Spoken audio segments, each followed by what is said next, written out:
just getting that opportunity to come back home and play for Coach Kyle was dream come true, man. Well, I know that, you know, you and I share a lot of personal qualities off the floor, but seeing what you've done with your platform, giving back to your community, you know, speaking to your faith, you know, the struggles that you've had and what you've been able to overcome and build the life that you want for yourself and your family, yes, sir. Has been phenomenal to watch. I'm getting chill bumps talking about it because I know you. I know, you know, what's in your heart, and I know what you were working for every time you stepped out there.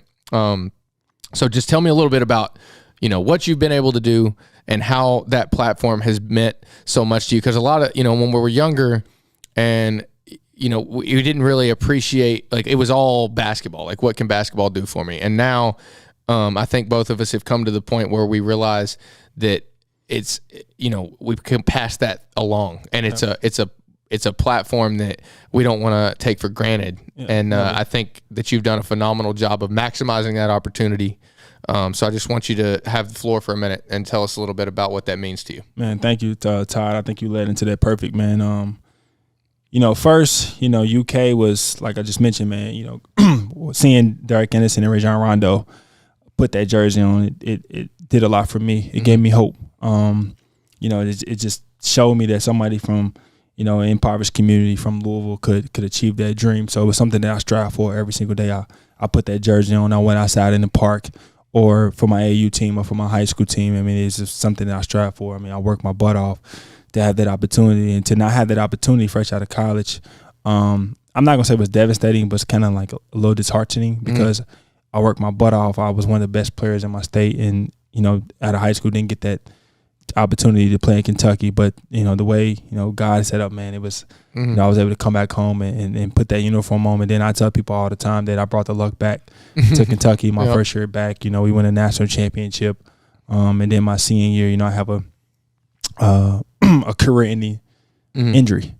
And the hardest thing in life that I would go through, man, is one of the hardest things in life that I would go through is that transition from doing something you've done your whole life, 24 years, and then now you got to completely reshape who you are, your entire identity. You know, everybody, since I was 4 years old, either said I was going to be a professional athlete or I was going to be somebody making a lot of money, you know, playing a game of basketball. And so when that wasn't able to come to fruition, you know, it was tough. You know, and, I tell people all the time, and one reason I wanted to get into this agent business is because it's not about representing a player while he's playing, but it's about what can I do for that player when he's done playing. Absolutely. You know, he still has 30 to 40 or maybe 50 to 60 years to live. You know, how can I service this guy so that he's equipped to not go through what I went through when I graduated from Kentucky, man. You know, it's the hardest thing I've ever had to do in my life is figure out who Twany Beckham was going to be when I left Kentucky. You know, who was Twany Beckham going to be? I go back home and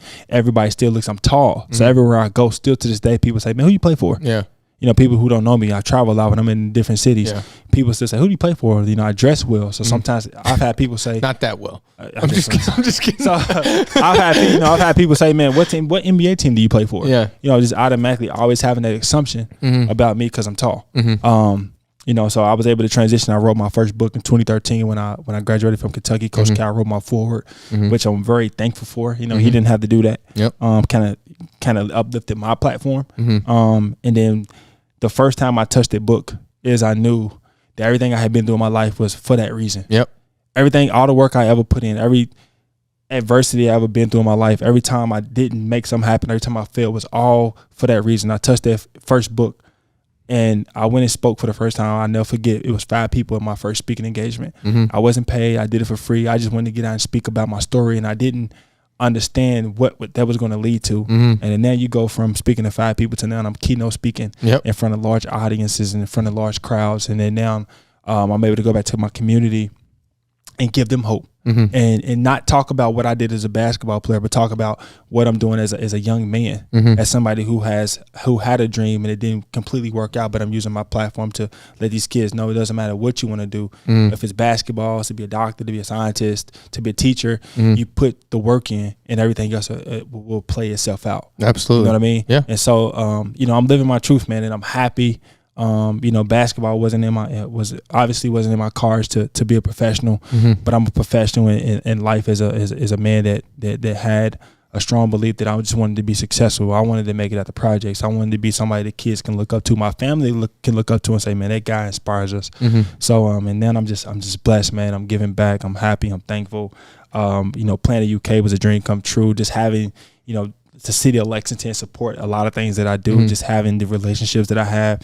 You, my brother, you know, if I didn't go to UK, I wouldn't have this relationship. And I think that's one thing that was important while we were there is we all made the connection. Yeah. Like, you, my brother. Yeah. Well, we matured together. Yeah, we matured together. Yeah. You my brother. You know what I mean? So when we take that jersey off and you go in the dorm, we were brothers. Yep. Even though we were competing every day, because you had guys that you know why they were there. Oh yeah. You know, they were there because they, you know, was here in Lexington for 8 months and they going on about their day. But at the same time, those guys, when we get off the floor, man, they treated everybody like brothers. They treated us just like we were about to go to the There's NBA, that mutual respect for the game, and you know, there's something to be said. That's why I think sports are so fun, you know, so important for you know,